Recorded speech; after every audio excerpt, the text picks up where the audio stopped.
La enseñanza del derecho en San Luis Potosí hizo su aparición en el siglo XIX al establecer el primer gobernador de este estado, don Ildefonso Díaz de León, el Colegio Guadalupano Josefino, a instancias del padre don Manuel María de Gorriño y Arduengo, quien fue el primer rector de esta benemérita institución educativa que inició sus actividades el día 2 de junio de 1826. En este colegio se impartían las cátedras de Derecho Natural, Derecho de Gentes y Derecho Público Constitucional para la carrera de Jurisprudencia. La vida académica del colegio durante los primeros años de existencia transcurrió formando los abogados que sentarían las bases del México actual, como al gran liberal don Ponciano Arriaga, el padre de la Constitución de 1857, y quien formó parte de la primera generación de abogados que inició sus estudios superiores ese 2 de junio de 1826. El 23 de mayo de 1861, el gobernador del estado, Sóstenes Escandón, inauguró el Instituto Científico y Literario, en donde se impartían las mismas cátedras en el Colegio Guadalupano Josefino. Al año siguiente, es decir, en 1862, la legislatura del Estado expidió una ley sobre instrucción superior en la que se señalaban los requisitos para los estudios de preparatoria y la carrera de jurisprudencia.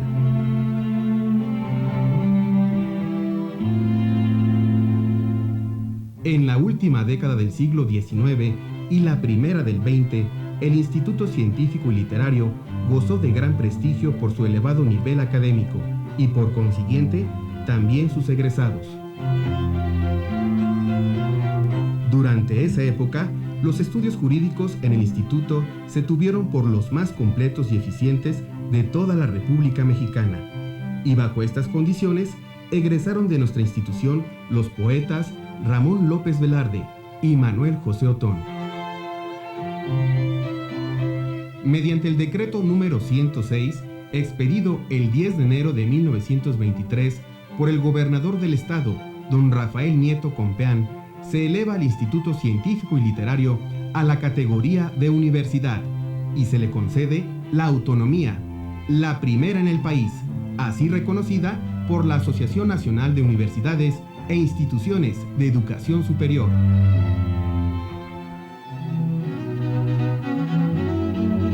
En 1972 se inaugura el edificio donde se encuentra actualmente la Facultad de Derecho, rango que obtuvo en 1984, debido a la aprobación de los estudios de posgrado.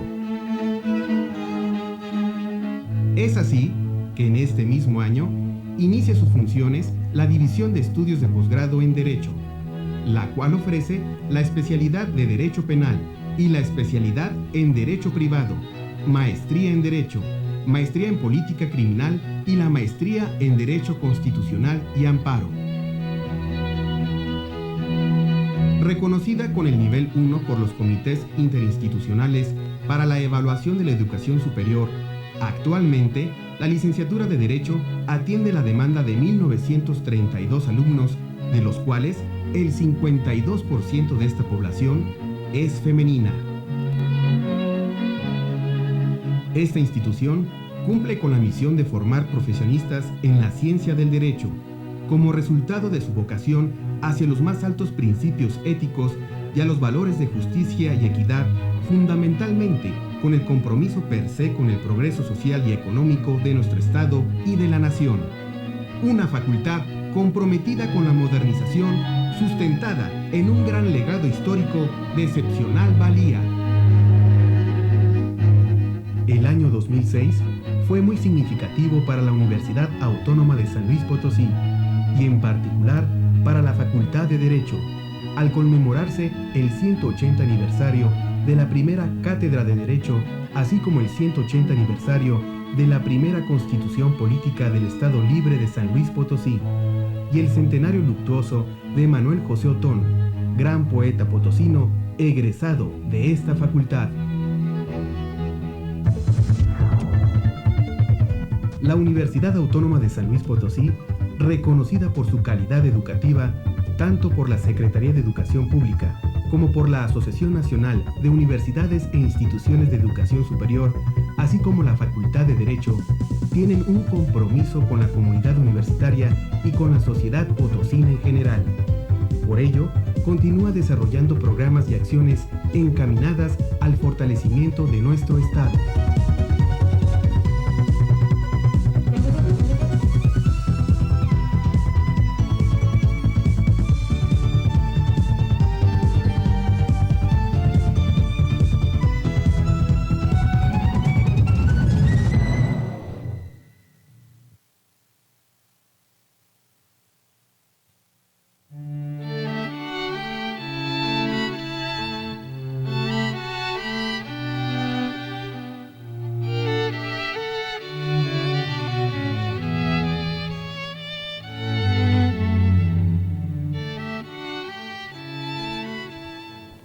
Indudablemente uno de los acontecimientos más importantes en la Universidad Autónoma de San Luis Potosí al cierre de este 2006 ha sido el 7º Congreso Nacional de Derecho Constitucional de los Estados, celebrado durante los días 21, 22 y 23 en la Facultad de Derecho de la Universidad Autónoma de San Luis Potosí. Este evento, que reúne a especialistas en estas materias, nos ha llevado en esta ocasión a platicar con sus coordinadores generales por parte del Instituto de Investigaciones Jurídicas, donde se genera, por cierto, este evento, los Congresos Nacionales de Derecho Constitucional de los Estados en el año 2000, y damos la bienvenida en esta ocasión al doctor Máximo Gamiz Parral, coordinador por parte del Instituto de Investigaciones Jurídicas de la UNAM, de este 7º Congreso realizado en San Luis Potosí. Doctor, bienvenido, muchas gracias por su presencia. Al contrario, muy agradecido por su invitación.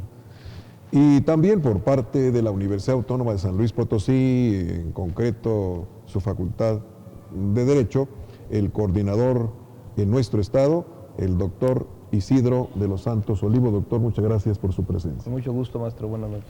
Pues vamos a abrir el diálogo, el comentario, que seguramente lo hubo durante estos días, el análisis, la crítica y la reflexión en torno a estos temas. ¿Por qué, doctor Gamiz, es importante la Constitución en un Estado de la República para los ciudadanos?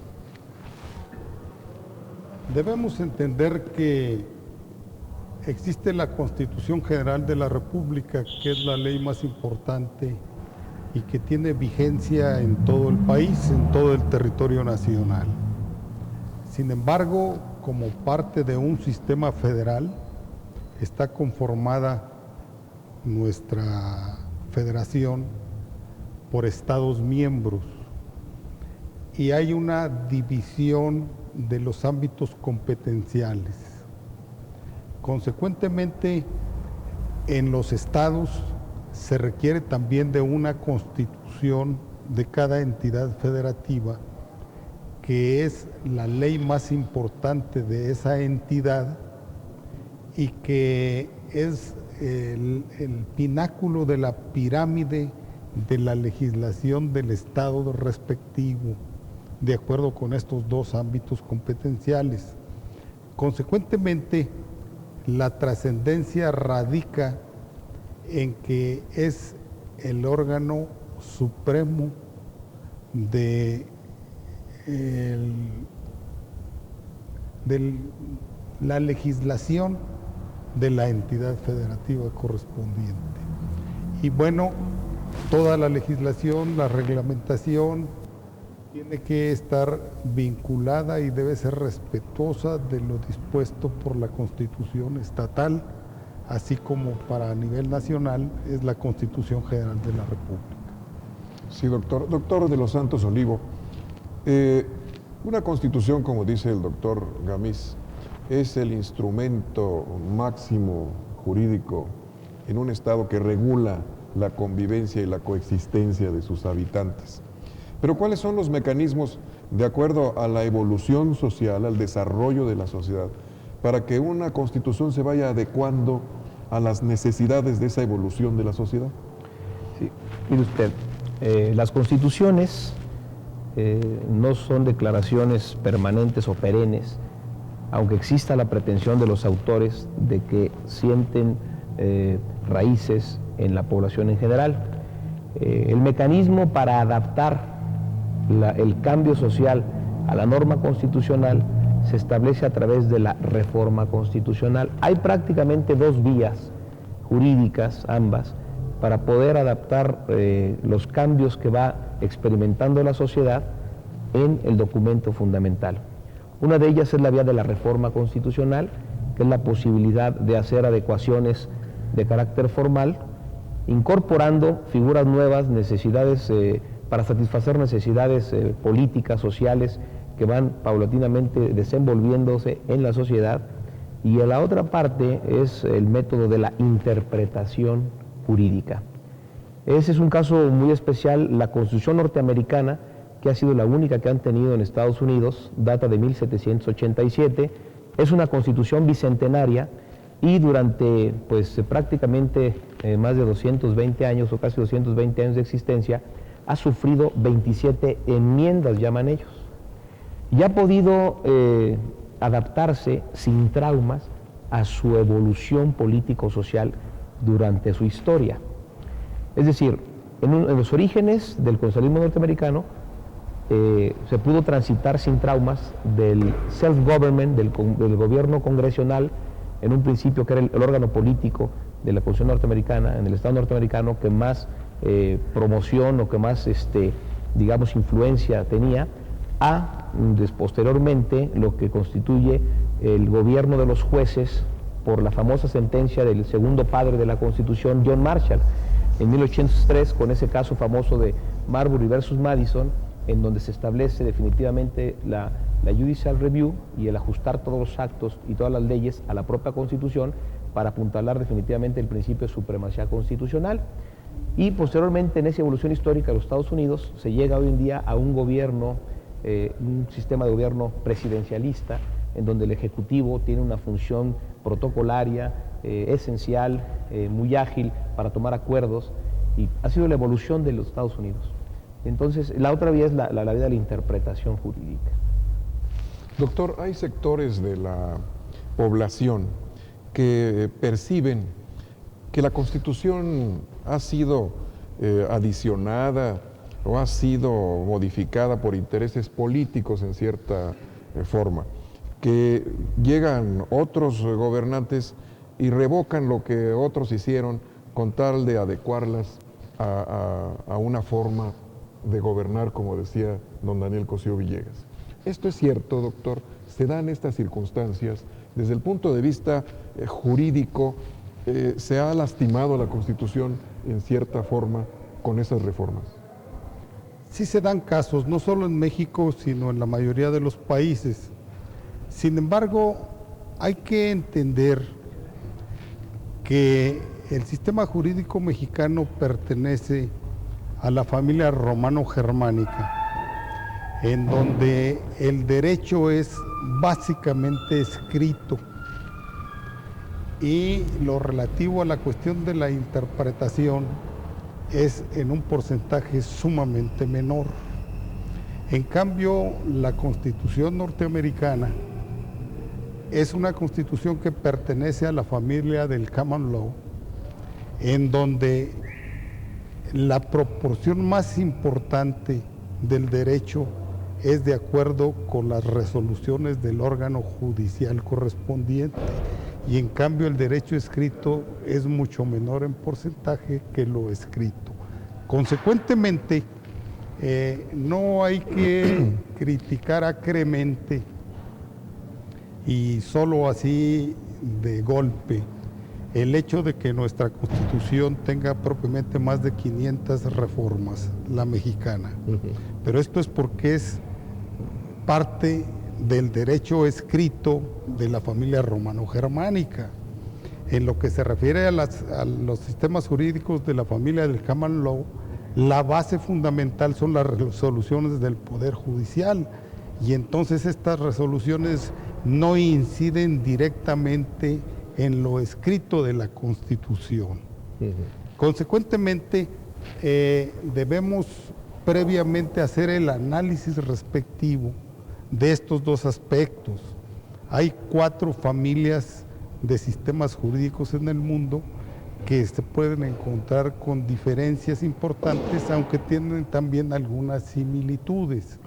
Y si no ahondamos en esta situación, pues podemos tener una impresión pues no tanto apegada a la realidad. Entonces, efectivamente, en la Constitución mexicana y de acuerdo con el sistema presidencial, ha habido ocasiones en que se modifica la Constitución pues por los deseos de alguno de los presidentes en turno, y que posteriormente, en algunos casos excepcionales, se regresa después a la redacción anterior. Pero esto no es en una proporción sumamente trascendente como para que se considere que se deshumaniza o se produce un efecto sumamente negativo al ordenamiento jurídico en base al ordenamiento constitucional. Gracias, doctor. Doctor Isidro de los Santos, uno de los temas que se trató en este 7º Congreso de Derecho Constitucional de los Estados celebrados en San Luis Potosí, en nuestra Facultad de Derecho, fue el tema del derecho electoral. Es un tema sensible en la actualidad, es un tema que requiere una visión profunda. Las constituciones de los estados obviamente deben adecuarse a la Constitución Federal. En San Luis Potosí hace falta adecuar, hace falta reformar, hace falta actualizar el ámbito electoral en la Constitución. Yo creo que, en San Luis Potosí tuvimos una reforma que se llamó integral y que erróneamente algunos llamaron nueva Constitución. Realmente yo llamaría nueva cuando hay una transformación o que afecte al contenido esencial o sustancial de la Constitución. Lo que ocurrió en San Luis Potosí fue una cosa que, se hacía necesaria, una nueva reestructuración de carácter sistemático, formal, un reacomodo de las materias en el año del 96, hace 10 años. Y cuando se hacen buenas las reformas, yo creo que no es necesario ir a cada rato a trastocar la Constitución, porque lo que debe de desarrollar el aspecto constitucional es la legislación secundaria. Y antes de referirme a la materia electoral, voy a dar un caso que es muy palpable. Por ejemplo, cuando se habla de la reforma, se establece un organismo de protección de los derechos humanos. La General de la República, cuando recoge esta figura en el 102 apartado B, tiene una redacción muy buena y genérica, porque dice, dice, el Congreso de la Unión y las legislaturas de los estados, en el ámbito de sus respectivas competencias, establecerán organismos de protección de los derechos humanos que otorgue el orden jurídico mexicano. Luego las constituciones locales, precisamente adaptando la situación, le dan el nombre directamente a la Constitución de este organismo que debe ser una institución genérica. Y independientemente del nombre que lo debe asignar la ley secundaria, no lo debe poner la Constitución. Y en San Luis Potosí le da el nombre de Comisión Estatal de Derechos Humanos. En Guadalajara se llamaba Procuraduría de Protección Ciudadana. Eso lo debe de llamar la ley, para no ir a trastocar la Constitución, para hacer un cambio de forma nada más. Debe ser más genérica. Se ha dicho por algunos autores que una buena Constitución se redacta cuando es breve y concisa en sus preceptos, pero amplia e integradora en sus principios. La Constitución norteamericana, que es modelo de Constitución universal, cuenta con 7 artículos, con sus respectivas secciones. Se lee con buena dicción en 20 minutos y solo ha sido reformada en 27 ocasiones. En tratándose de la materia electoral, yo creo que, bueno, en San Luis Potosí se sufrió una reforma importante, y si es un trabajo que quiero desarrollar en los últimos 10 años, ¿cuántas reformas subsiguientes a la reforma integral se han decantado? Así es. Y esto va en detrimento del principio de rigidez constitucional, que lógicamente se trata de, cuando se establece un mecanismo, el primer mecanismo de defensa de la Constitución, de protección de la Constitución, es un procedimiento de reforma, porque se establece un procedimiento agravado, más tecnificado, más difícil que para modificar cualquier otra ley secundaria. Porque se supone que la Constitución es un documento que reúne un consenso mayoritario y que la sociedad política, si bien son documentos elásticos y adaptables, tiene que tener algo de esencial, de fundamental. Y no pueden ser presas de caprichos políticos, de lebrazos políticos o de mayorías parlamentarias vulnerando a las minorías. Entonces, es un documento que debe ser garantía para toda la sociedad política. Cuando se acude a él para reformar, precisamente, se establece un camino que no es fácil de hacerlo, porque deben ser reflexivas, pensadas, las reformas a la Constitución. Yo diría que una reforma a la Constitución resulta políticamente conveniente cuando jurídicamente es necesaria. En materia electoral, hemos experimentado, antes de la pasada elección, se había llegado a una evolución muy positiva en el fortalecimiento de las figuras y de las instituciones encargadas tanto a nivel federal como a nivel local de llevar a cabo el proceso electoral. Y habían agarrado una fama muy importante de ser instituciones solventes, morales, transparentes, ciudadanizadas, ¿verdad?, para garantizar la transparencia y el respeto del soberano, del voto popular. Y esto allana el camino para una auténtica democracia. En San Luis Potosí cuenta, bueno, con un instituto, un consejo, no sé el nombre que actualmente se le da al órgano electoral estatal, porque en diferentes estados se les llama, yo he visto el nombre genérico de Consejo Estatal Electoral, Instituto Estatal Electoral, Comisión Estatal Electoral. Es un organismo que, lógicamente, siguiendo la redacción que tiene el artículo 41 de la General de la República, participan en su integración en la General de la República, el Congreso de la Unión, los partidos políticos y los ciudadanos. Y algo similar se ha establecido en las constituciones locales. No sé si actualmente, habría que ver puntualmente cuáles son las características con las cuales se establece la cuestión conceptual e institucional de la materia electoral en San Luis Potosí. A nivel federal, pues yo creo que hay un sentimiento, y al menos yo puedo opinar como ciudadano, que en el pasado proceso electoral, lo que menos me quedó en mi conciencia, en mi convicción, que hubo una transparencia en el manejo de las autoridades electorales, tanto administrativas, que es lo que corresponde al Instituto Federal Electoral, como jurisdiccionales, que es el Tribunal Electoral del Poder Judicial de la Federación. Y le doy puntualmente el caso que yo siento, lo digo como ciudadano y como estudioso del derecho constitucional, porque la institución electoral debe de garantizar la objetividad, la transparencia, no debe de dar lugar a dudas. Y bueno, sabemos que hay imperfecciones al invitar a los ciudadanos a participar en el proceso electoral, pero le doy un caso muy puntual, ¿no?, que todos supimos. En este pasado proceso electoral para el Ejecutivo Federal fueron anulados 150,000 votos, del 9% del total de casillas que fueron admitidas en materia procesal electoral como impugnables ante la autoridad judicial electoral, ante el tribunal. Dijeron, nada más estas casillas, el 9%, vamos a darle cabida. De ese 9%, un universo de 150,000 votos, 80,000 para un partido y 70,000 para otro. La diferencia porcentual entre un candidato y otro, los dos candidatos mayoritarios de mayores votos, el del PRD y el del PRI, fue de 250,000. Y si esto es un muestreo, de acuerdo a las estadísticas y demás, quedaba el 91% de las casillas que potencialmente pudieron ser revisables. Y si el 9% arrojó 150,000 votos anulables, pues el 91% arroja un universo de 1.400.000 votos potencialmente anulables. Entonces, efectivamente el proceso electoral, desde el punto de vista legal, quedó cerrado. Porque cualquier área jurídica, para dar seguridad jurídica, tiene que tener una instancia última. No pueden permanecer los juicios en cualquier materia sub judice ad infinitum. O sea, que permanentemente estén instancias tras instancias tras instancias. Alguien tiene que decir la última palabra en materia legal. En materia electoral la tenía el Tribunal Electoral del Poder Judicial de la Federación.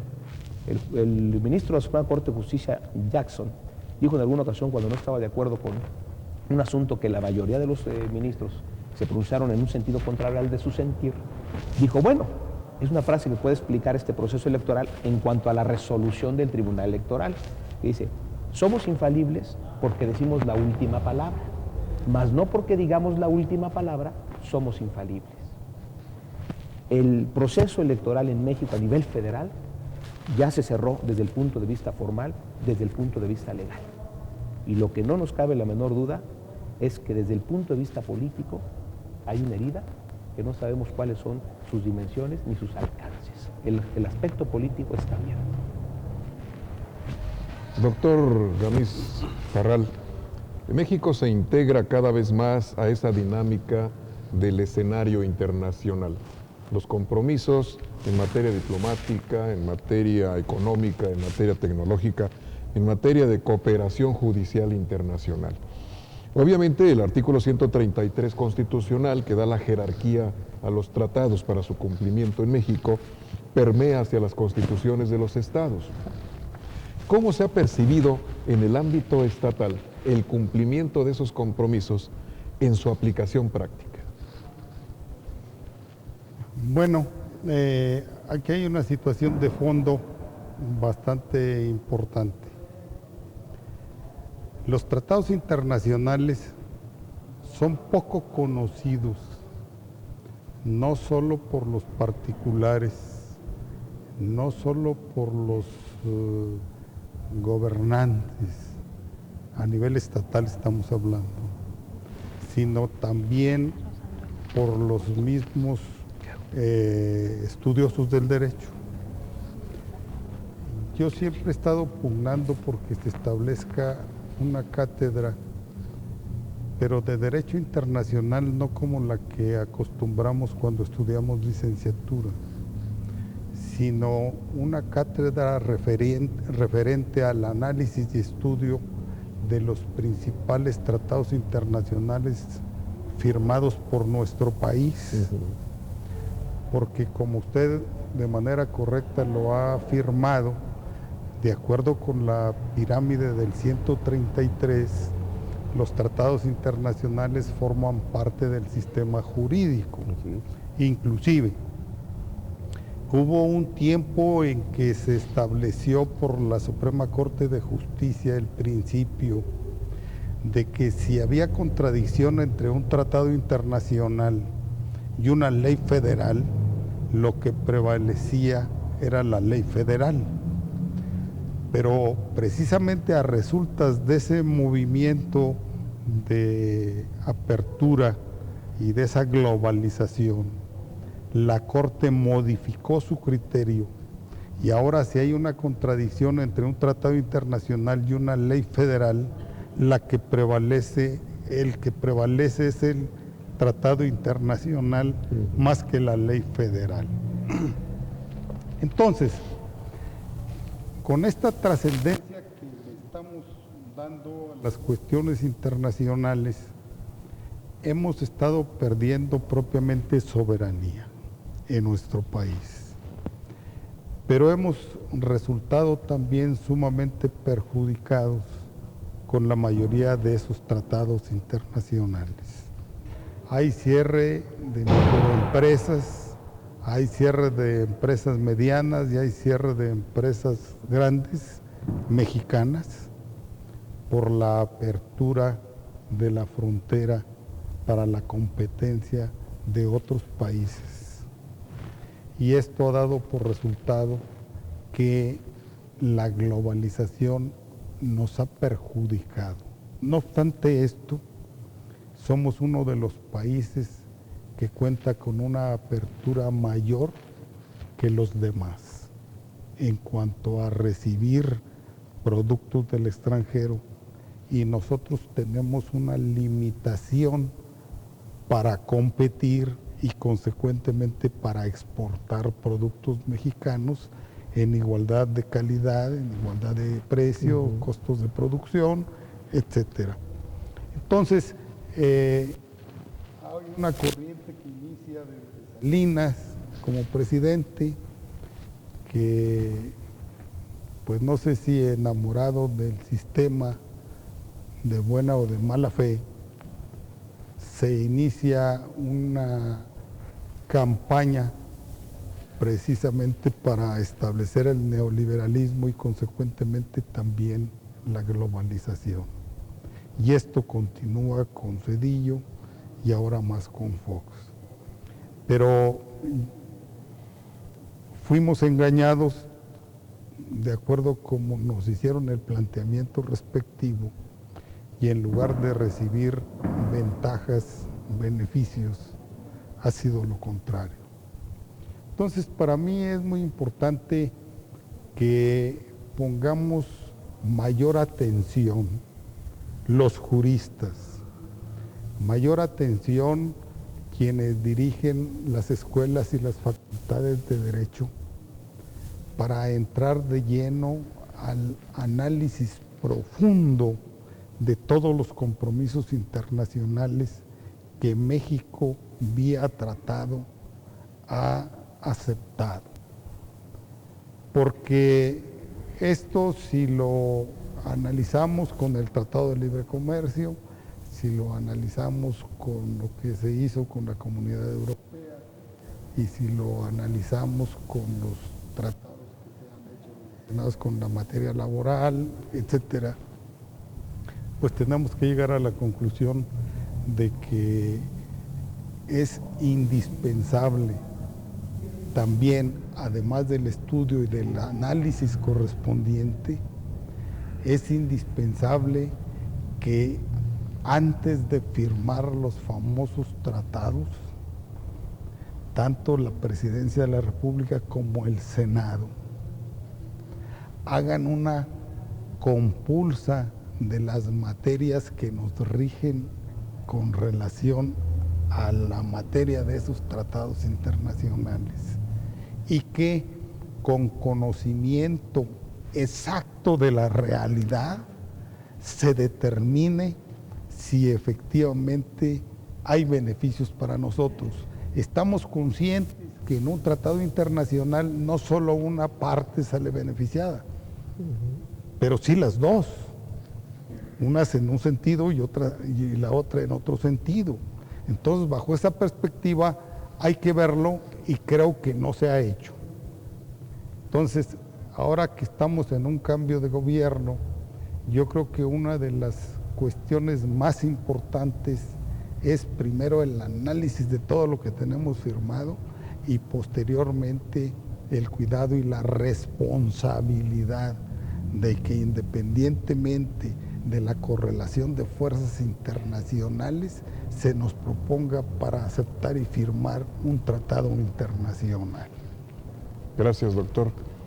Doctor Isidro de los Santos, la génesis histórico-constitucional de San Luis Potosí data de hace 180 años. ¿Nos podría hacer una síntesis breve para nuestro auditorio de cómo ha sido esa evolución hasta la actualidad?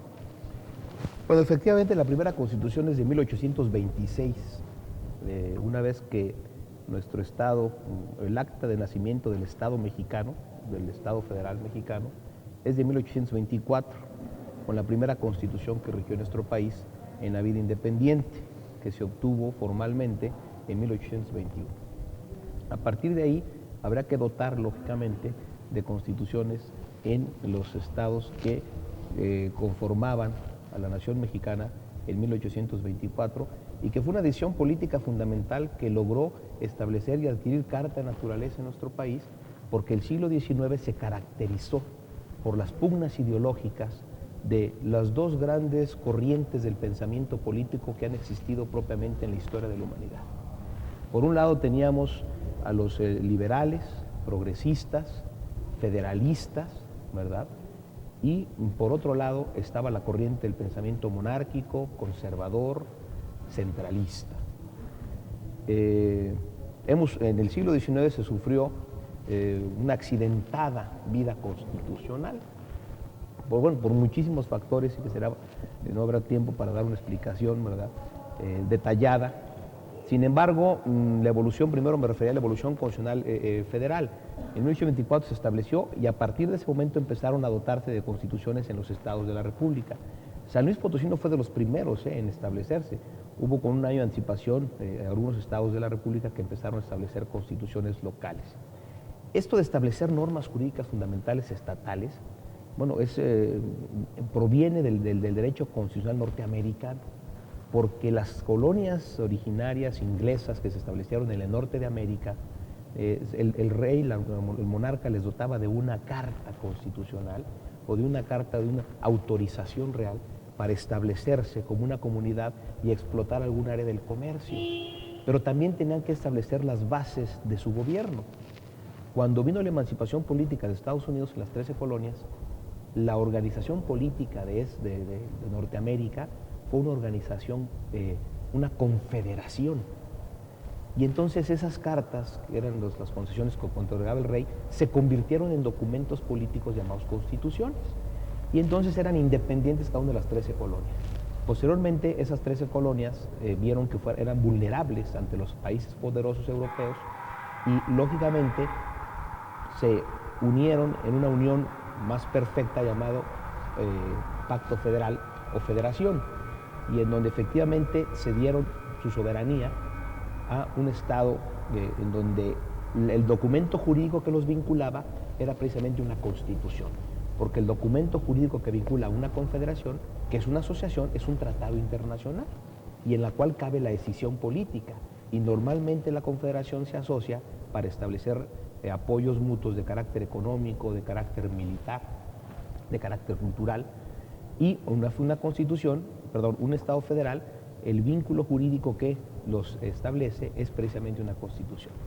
En México, bueno, pues siguiendo el modelo federal, se establecieron varias constituciones.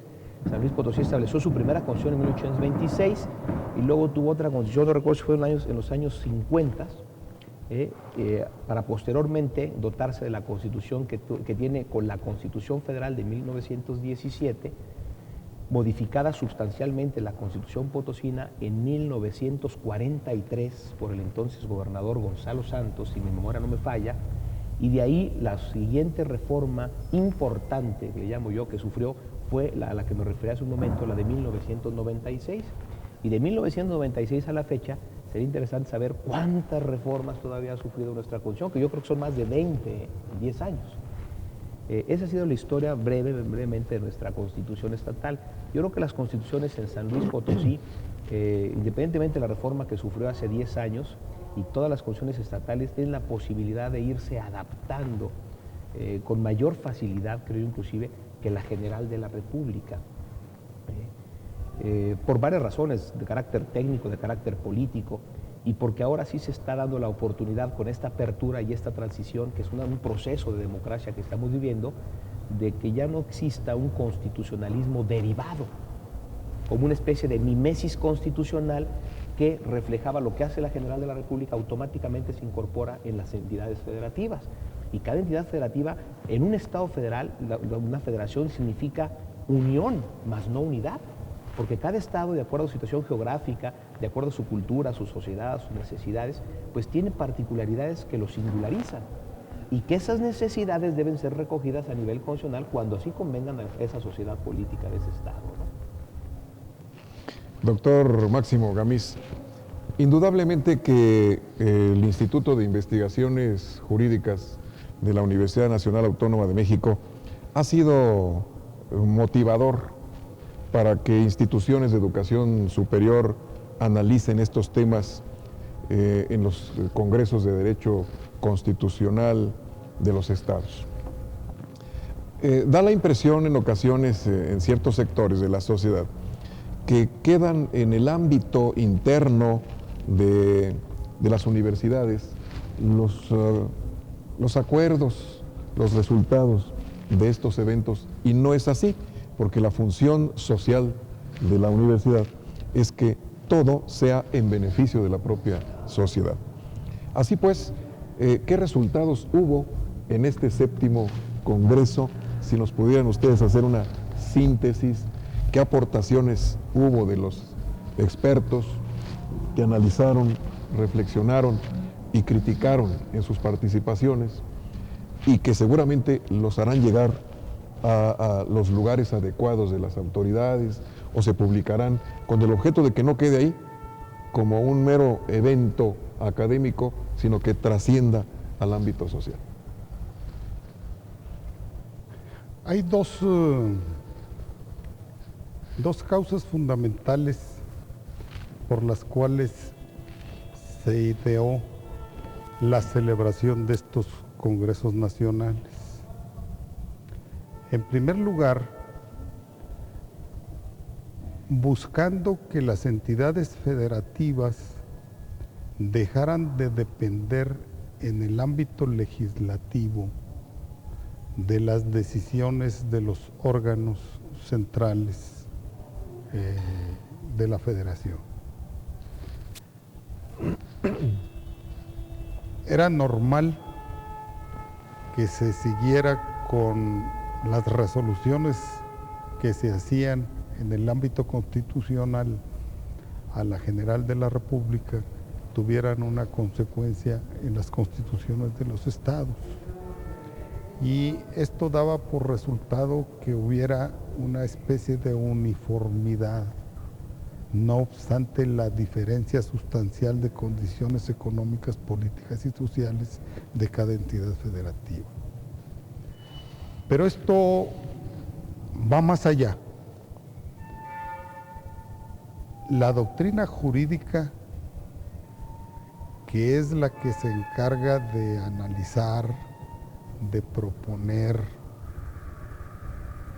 de discutir los temas de la legislación, en todas las escuelas y facultades de derecho de los estados se nos ha pedido siempre, como libro de texto y como libros de apoyo, obras de doctrina jurídica de México, que están a nivel nacional. Es decir, el centralismo legislativo ha sido receptáculo también del centralismo de la doctrina jurídica estatal. Consecuentemente, la idea es que cada entidad federativa asuma su responsabilidad de acuerdo con sus condiciones de cada una de ellas. Esto fue lo fundamental que dio lugar al primer Congreso Nacional de Derecho Constitucional de los Estados.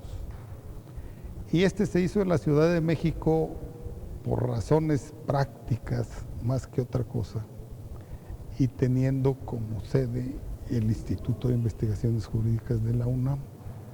Pero a partir del segundo Congreso se buscó que fuera sede tanto el instituto como propiamente la sede física, una universidad de la provincia mexicana.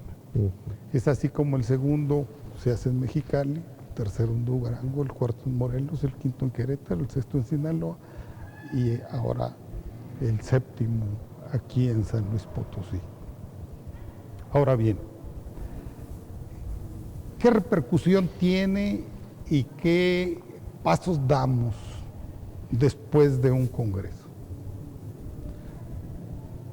Primero, la convocatoria, en donde se establecen los temas a discutir de los investigadores y doctrinistas de provincia. Se hacen mesas de trabajo para las discusiones, presentación de ponencias y la toma de decisiones que serán las conclusiones respectivas. En primer lugar, los asistentes se dan cuenta y además reciben el documento final de cada uno de los congresos nacionales. Pero además, esto se publicita en los medios de comunicación respecto de esas mismas conclusiones. Pero aún más, de cada congreso se elabora una memoria que no es titulada con la palabra memoria, porque nos hemos dado cuenta que en ese caso como que se reduce el interés para que se adquiera la obra por tratarse de una posible compilación. Y además, pues de gentes que en un principio se consideraban pues no tan expertas como con posterioridad.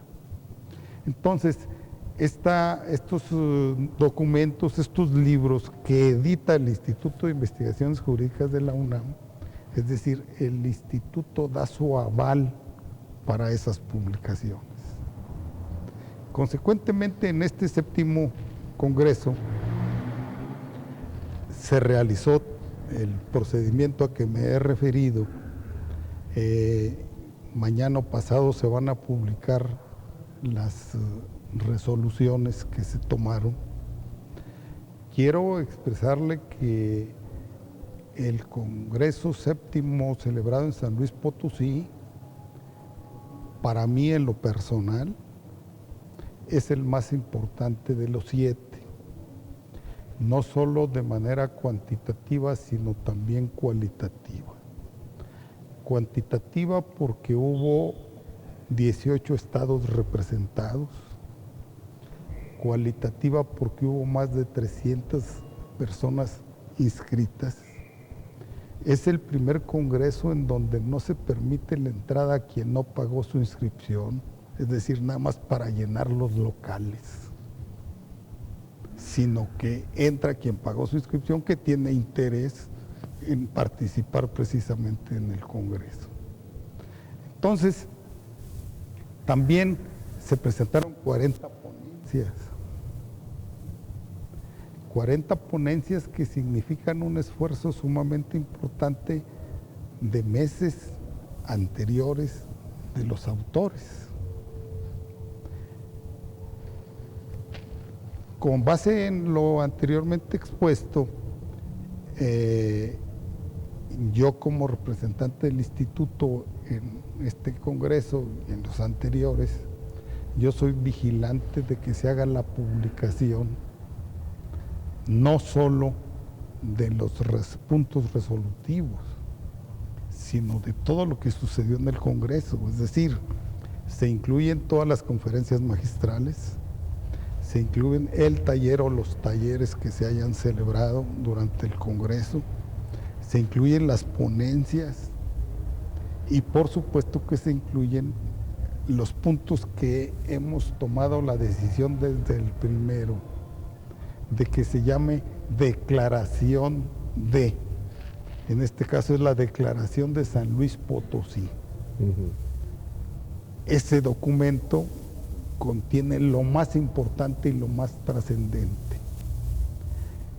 Quiero expresar también que son trabajos que cualitativamente han sido analizados por nosotros, son muy importantes, aun cuando a lo mejor algunos no sean incluidos en la publicación, pero en la convocatoria, en el reglamento respectivo, eso está previsto.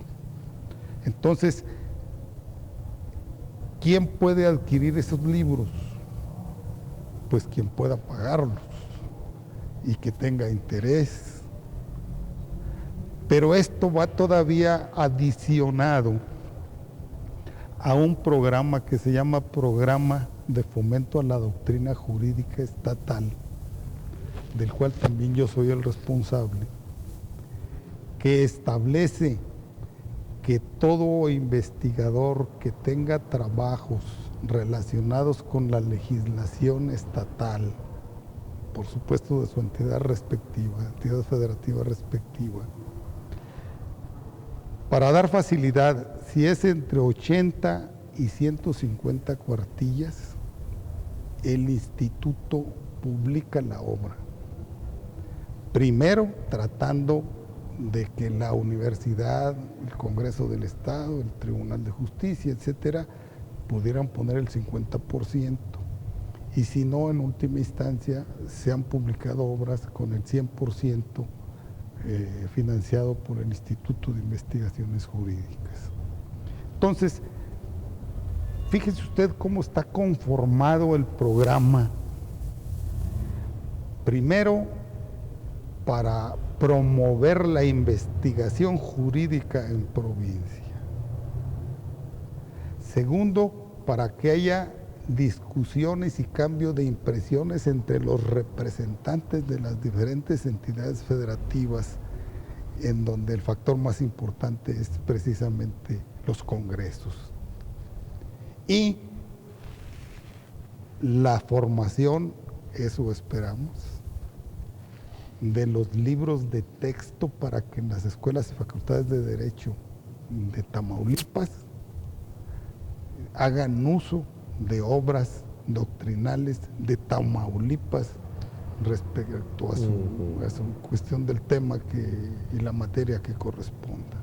Entonces, todo esto es un programa que lleva sus objetivos fundamentales, que tiene sus instrumentos para realizarlos y llevarlos a cabo, y que hasta ahora ha producido no los efectos tan optimistas que nosotros quisiéramos, pero sí ha producido avances que también uno de los factores para afirmarlo, pues es el número de gentes que asistieron aquí.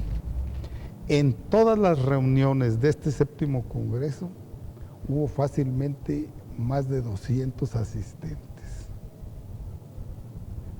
Inclusive no como en anteriores, en donde la ceremonia de clausura, por haberse ido a sus lugares de origen, etcétera, pues se reducía bastante, y entonces había que invitar a muchachos y a maestros de la facultad convocante para que hubiera asistencia, ¿no? Entonces, nosotros estamos muy contentos con los resultados de este Congreso y creemos que van a continuar con las consecuencias normales. Entre algunos puntos, para no tocarlos todos, tratamos o se decidió en base a las ponencias presentadas que fueron aprobadas en las mesas, que se fomentara el establecimiento de la revocación de mandato a nivel estatal, el plebiscito,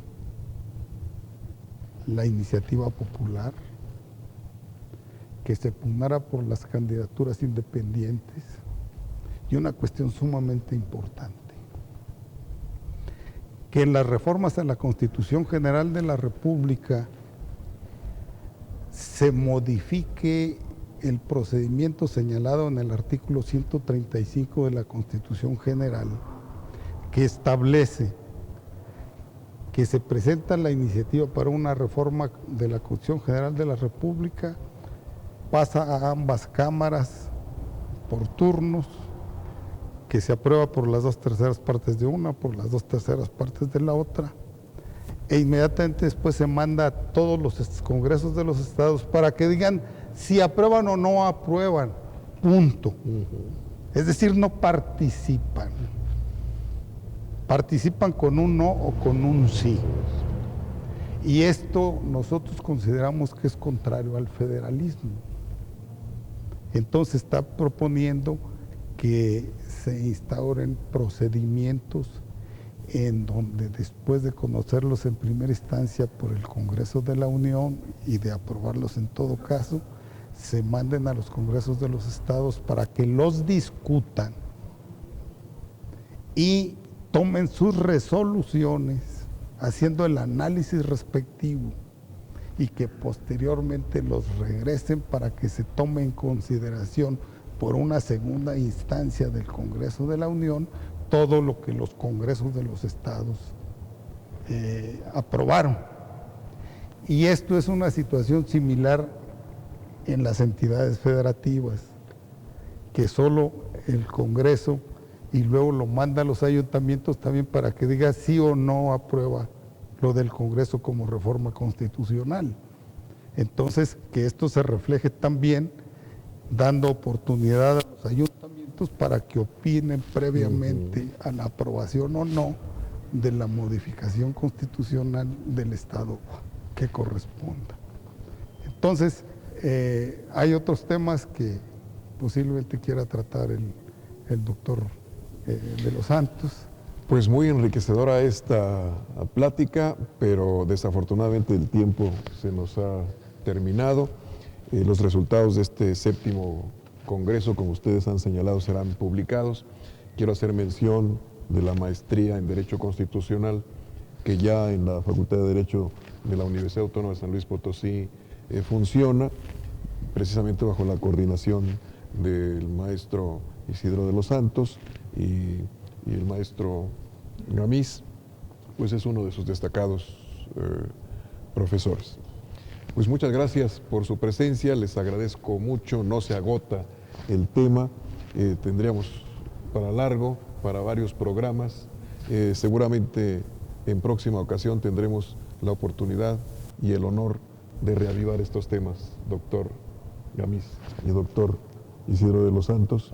Pues muchas gracias al doctor Máximo Gamiz Parral, quien fue coordinador general por parte del Instituto de Investigaciones Jurídicas de la Universidad Nacional Autónoma de México en este 7º Congreso, y por parte de San Luis Potosí, coordinador, y gracias por su presencia al doctor Isidro de los Santos Olivo. Muchas gracias. Gracias a ustedes por su atención.